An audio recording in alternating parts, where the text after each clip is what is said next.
So how do we cultivate virus, and why do we want to cultivate virus? Usually for clinical, pharmaceutical and research purpose we need to cultivate virus for usually for the characterization and also for vaccine development and other research activities we need to cultivate viruses. So how do we cultivate? As in the previous video we have seen that viruses are obligate intracellular parasites and we cannot cultivate them on an inanimate object or inanimate material like a nutrient agar or any kind of culture media. So instead we have to provide a suitable host like a living cell. So that is the basic idea of viral cultivation. So for that, in the laboratory we have to supply a living system for the multiplication of a virus. So based on the host we have categorized already that bacteria has to be categorized as bacteriophages if they infect a bacteria, animal viruses if they infect animal cells, and plant viruses based on plant host, and like that we have different classes. So first we will see how a bacteriophage is cultivated. It's comparatively a simple process in when compared with animal or plant viruses. So these bacteriophages, as already by the name indicates, these are viruses which feed on bacteria, which grows on bacteria, or in simple terms, bacteria is the media for the growth of bacteriophages. So here you have to provide a bacterial culture as the culture medium. The bacterial culture is the growth medium for the virus. So here the bacterial viruses could be cultivated in either a broth or an agar culture of a bacteria. It should be a living cell. That is the important thing. It should be a living bacterial cell. It should be a growing bacterial cell. Right. If it is in broth culture, the growth usually detected by, when the virus multiply, what will happen normally? They feed on the bacteria, which means the bacterial number will be reduced. The bacteria cells will undergo cell death. That means if it is in a cell broth culture, if it is in a broth culture, normally what will happen, the number of bacterial count will come down and the turbidity also will be fading. Okay, the turbidity comes down, so there will be a clearance of the turbidity, which indicates the viral growth. Right. If it is other the case, that means if there is no viral growth, then normally we can predict that normally bacteria multiplies and the turbidity increases. That will be the situation. But if there is a viral growth, the turbidity normally decreases. Right. And if the growth is on the agar plate, you can detect the growth as a clear zone formation due to the elimination of bacterial growth. And here we have to point note that the bacteria you are usually given as a monolayer, as an even layer of growth, like a lawn culture, like we do it for antibiotic sensitivity test. And this clear zone formed is usually denoted as a plaque. Right. So this plaque is the indication of a viral growth.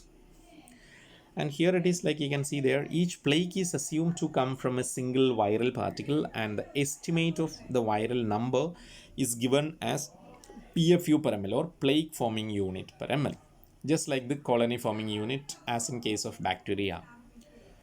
And the morphological features and the characters of this plaque could be determined, and this could be used for the characterization of the phage. And this concept is what we call the plaque assay. That means the plaque could be observed, characterized and counted, and this could be used for the characterization and also for counting of the viral particles in a sample, and this technique is called plaque assay. So the actual procedure is like the phages and the bacteria are mixed with agar in liquid state. That means when the agar is in the low temperature, that means it is in a liquid state, that's at around 40 to 45 degrees Celsius. It's in the liquid state. So this liquid agar is mixed with the bacteria and also with the agar sample, the viral sample. And after mixing, this is poured onto a plate, and both bacteria and virus will multiply. And usually we know the bacteria will multiply, and they will form a lawn of growth. And if virus is also multiplying along with, there will be elimination of bacterial growth, and that will be detected as clear zones.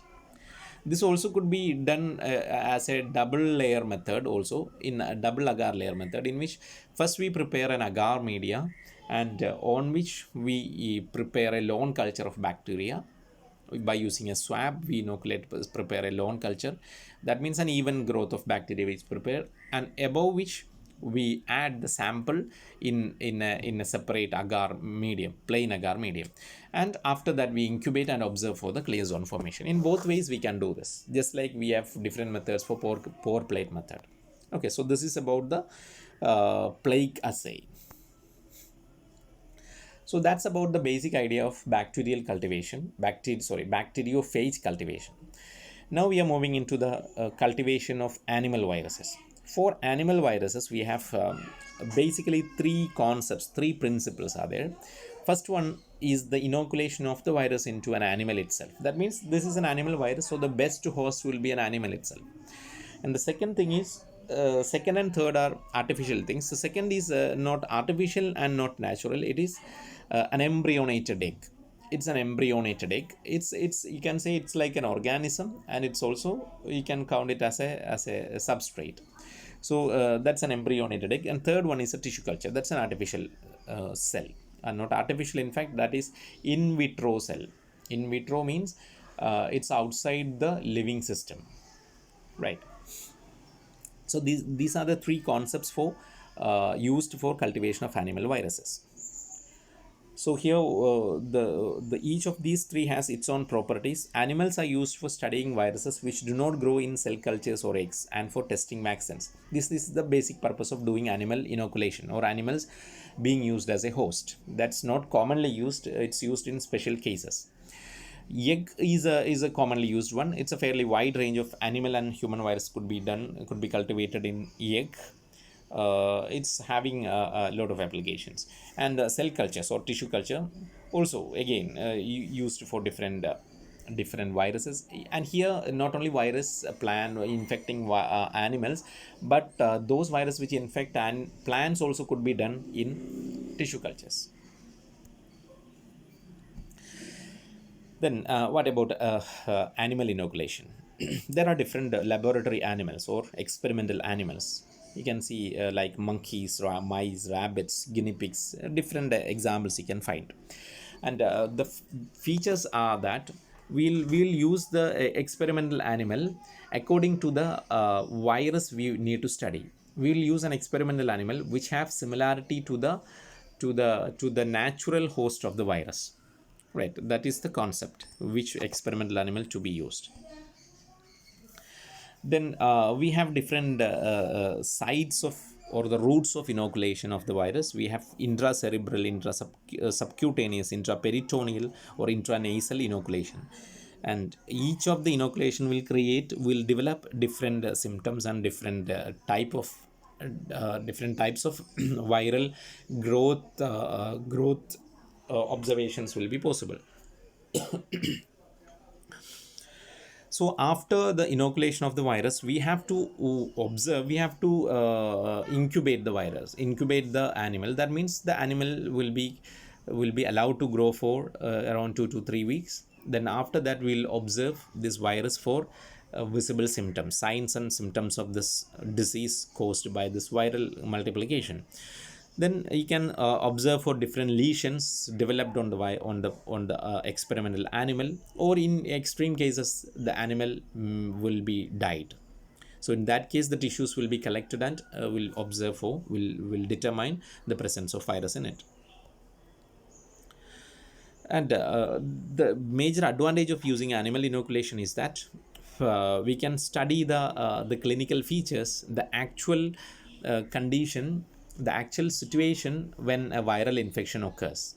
That means like protection of antibodies will be identified. Then also the immune response of the host body to the virus will be studied. So like that, we have various advantages. And also the diagnosis also becomes easier.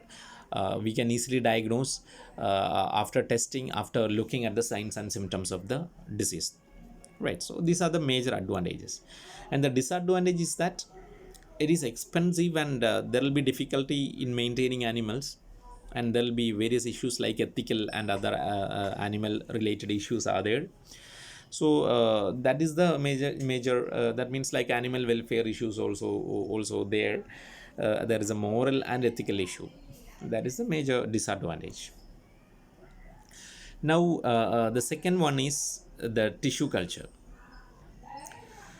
and the tissue culture we will discuss in the next video. So this is about the animal inoculation, right? So this is the first method for the viral animal virus cultivation.